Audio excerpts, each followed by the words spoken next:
بسم اللہ الرحمن الرحیم۔ میرا آج کا موضوع نرگسیت اور حسد کے بارے میں ہے۔ نرگسیت کی بیماری دراصل ایک ایسی کھوکھلی شخصیت کی عکاسی کرتی ہے جس کا اپنا خمیر خوبیوں سے خالی ہو اور وہ اس کمی کو پورا کرنے کے لیے اپنی جھوٹی تعریفوں کا سہارا لے اور لوگوں کے ذہنوں میں اپنا ایسا تاثر پیدا کرے کہ وہ ایک عام انسان نہیں بلکہ بہت خاص ہے۔ نرگسیت کا شکار شخص یعنی نارک اپنے اس جھوٹے تصور پر خود بھی یقین رکھتا ہے اور دوسروں کو بھی دلانا چاہتا ہے۔ اردو میں کہتے ہیں جو برتن خالی ہوتے ہیں وہ کھنکتے زیادہ ہیں۔ نارک کی مثال بھی کچھ ایسی ہی ہے۔ وہ جتنا زیادہ خوبیوں سے خالی ہوتا ہے اتنی ہی زیادہ اپنی جھوٹی تعریفیں کرتا ہے اور دنیا جہان کے کارناموں کا صحرا اپنے سر لینے کی کوشش کرتا ہے۔ یوں لگتا ہے جیسے یہ شخص ہر فن مولا ہے اور ساری دنیا اسی کے دم سے چل رہی ہے۔ یہ نہ ہوتا تو ساری دنیا کا نظام درہم برہم ہو جاتا۔ اسی لیے میں اس کو خدائی نفسیات کہتی ہوں۔ مگر نارک بہت خوب جانتا ہے کہ اس کی اصلیت کیا ہے۔ وہ اپنی کمیوں اور کوتاہیوں کی وجہ سے اپنے اندر بہت گہری شرمندگی محسوس کرتا ہے اور اس احساس سے جان چھڑانا چاہتا ہے۔ اس کے لیے وہ پروجیکشن کا سہارا لیتا ہے جس کا ذکر ایک پچھلی ویڈیو میں ہو چکا ہے۔ پروجیکشن کا تعلق اس کے اسی ناخوشگوار احساس سے ہے۔ جب اس کو اس شدید ناخوشگوار احساس کا سامنا کرنا پڑتا ہے تو اس کا ذہن دفاعی رد عمل کے طور پر اس کو دبانے کی کوشش کرتا ہے اور اس کی حقیقت کو تسلیم نہیں کرنا چاہتا۔ لہٰذا وہ اپنی ناپسندیدہ صفات کو دوسروں پر چسپاں کرنے کی کوشش کرتا ہے تاکہ خود کو یہ دلاسا دے سکے کہ یہ صفات تو خود اس میں نہیں بلکہ سامنے والے کے اندر ہیں۔ یوں وہ اپنے آپ کو شرمندگی یا احساس جرم کے بوجھ سے بچا لیتا ہے۔ دوسرے لفظوں میں وہ آئینے میں اپنا عکس دیکھنا نہیں چاہتا اور اسے دوسرے کا عکس قرار دے کر اپنے جذبات کو مجروح ہونے سے بچا لیتا ہے۔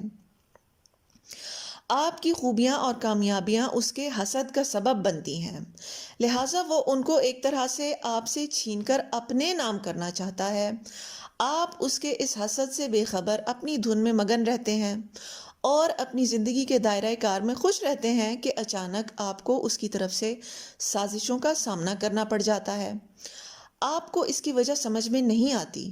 یوں لگتا ہے کہ اس کو آپ سے اللہ واسطے کا بیر ہو گیا ہو۔ ایک عام انسان کو بھی آپ سے حسد ہو سکتا ہے مگر شاید وہ اس جذبے کو اللہ کے خوف سے دبا کر اپنے اندر وہ خوبیاں پیدا کرنے کی کوشش کرتا ہے جو آپ میں ہیں، یا محنت کر کے اس مقام کو پہنچنے کی کوشش کرتا ہے جس پر آپ فائز ہیں۔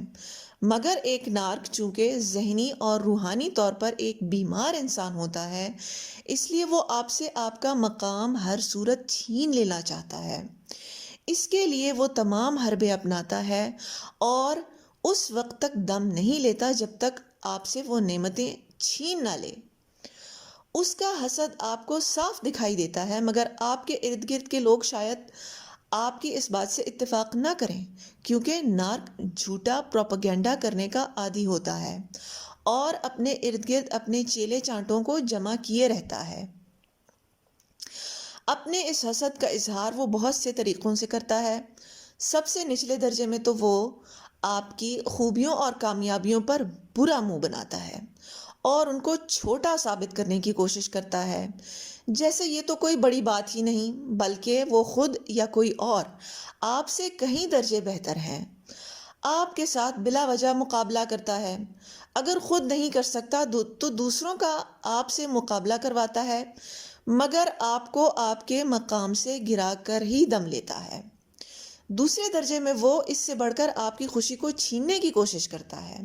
کچھ ایسا کام کرتا ہے کہ جس سے آپ کی خوشی غم میں بدل جائے۔ تیسرے اور سب سے خطرناک درجے میں وہ آپ کی اس نعمت کو سرے سے ہی برباد کرنا چاہتا ہے۔